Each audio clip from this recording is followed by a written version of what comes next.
A lot of people wanted to discuss earnest money and what you can do with it. And I'm going to give you a lot of information to digest what earnest money is.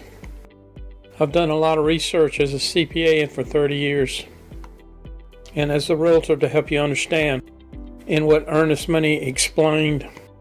In short minutes, you're going to get facts to everything you need to know about earnest money. Okay, what is earnest money? Earnest money, if you do not know, is cash given to someone to another person to hold a deal together. That's the main thing, but there could be several type projects you could use earnest money. It can be used to also do other deals, like cars or personal property. A contract on other things. The major way is to buy a house. It adds that can be used in insurance if something goes wrong. It's common practice when moving into a place where a lot of houses are sold. It's just the way normal things are done as far as houses go in that area. Earnest money depends on a lot of things, like the inspection of the house, the appraisal, financing if your house didn't sell. What is the earnest money deposit?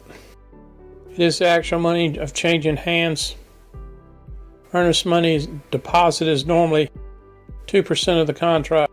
It can go even as high as 10 to 20% on a contract, like personal property. What is an earnest money contract? It is an agreement between a buyer and a seller.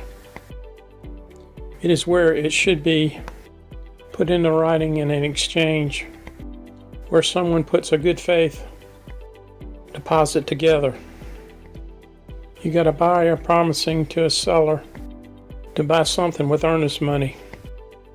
Of course, selling a house is more to it. The earnest money check is actually the deposit going to be used. It is something of value. It gives buyer time to deliver. Say if you're buying a house, when you give an earnest money check, you get a deposit slip for the record. How much earnest money? It depends on what you're dealing with. If you're dealing with a house, an earnest money percentage could be 1 to 3 percentage points. It depends on the house values, whether there are low or high in prices. It depends on how they buy and sell in the traditional ways.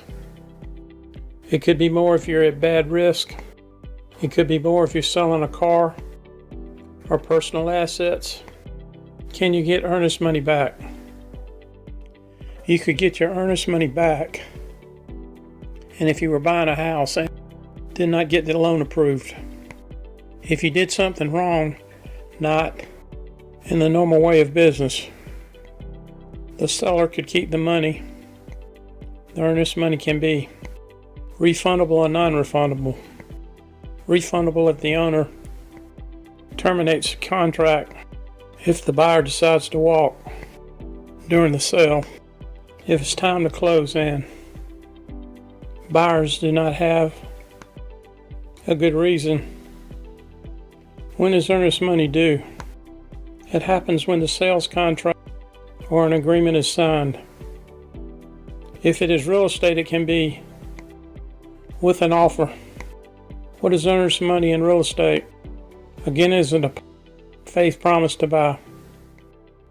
It lets buyers get financing, inspection, or other things. I've given you several things to learn about earnest money. What have you found interesting? I've gone in great detail to what to look for. When you go into a deal, you know what to expect. And reading blog post, what did you like the most? Earnest money defined, when it takes effect, on how much earnest money do you need. And if you like this video, please comment below. What did you learn? You learned about earnest money? Did you learn about the needs of it? Did you learn about what types there are? Please comment below, because I got several videos coming again, and please subscribe. Please comment below.